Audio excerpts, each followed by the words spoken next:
जाना था वहाँ बारात जब ना पहुँच पाई तो लोग बड़े हैरान हुए कि अभी तक बारात नहीं आई, फलां जगह तो बारात को देखा गया, अभी तक ये बारात नहीं आई।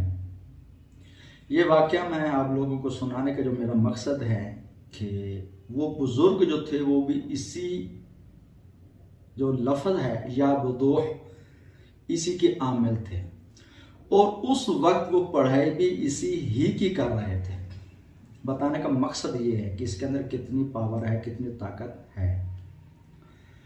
उसके बाद लोग बड़े परेशान हुए, फिर भागे। जिस तरह को होता है कि यार फलां मसला या फलां परेशानी आ गई है तो अब कोई ऐसा बंदा होना चाहिए कि जिसके पास हम जाएं और इस मसले का जो हल है वो हमें मिल जाए।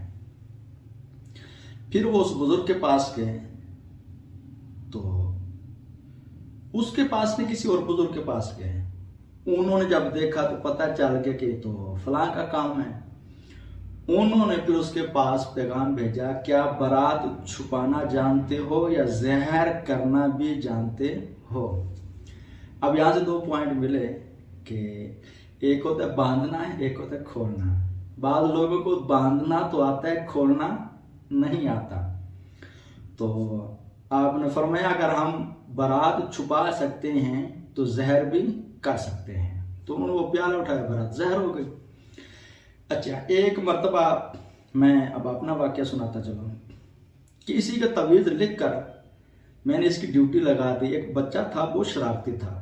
उसके माँ बाप ने कहा कि यार ये कंट्रोल में नहीं आ रहा, शरारतें बहुत ज़्यादा करता है, तंग करता है, बदतमीजी करता है, ये करता है, वो करता है। मैंने कहा अच्छा, मैंने तवीज़ बनाया इसी का और इसी की ड्यूटी लगा दी। मैंने कहा इसके ना बाजू पे बांध दो। अब उनके माँ बाप ने उसके बाजू पे बांध दिया। मैं तो फिर घर चला गया। तो कुछ घंटों बाद या शाम को फ़ोन आया कि हजरत साहब तो वो तो बैठे हुए हैं। मैंने क्या मतलब? कहते वो तो ना उठ सकते हैं, ना चलते हैं, ना फिरते हैं। कहते ऐसे जैसे मुझे किसी ने बांध दिए है। अब वो हजरत साहब कहते मेरा जिस्म वजनी है, मैं बांधा हुआ हूँ। मुझे हंसी भी आए। कहते हैं वो अब माफिया मांग रहा है। तो कहते हैं, उनको कहते अब मुझे खोल दें तो आज के बाद मैं इस तरह का कोई काम नहीं करूँगा। तो मैंने कहा अच्छा आप ऐसा करें, वो जो तवीज़ इसके बाजू पे बांधा हुआ है वो उतरवा दें। अब तवीज़ उतरवा दिया गया। तो फिर उसके बाद सही हो गए। मैंने कहा अच्छा अब समझ आई? हम कहते हैं हाँ आई है। तो मैंने कहा आज के बाद इस तरह की कोई ऐसी हरकत नहीं करनी। अलगर्ज अगर मैं इसी के वाक़यात बताना चाहूँ कि इस इस्म से मैंने कौन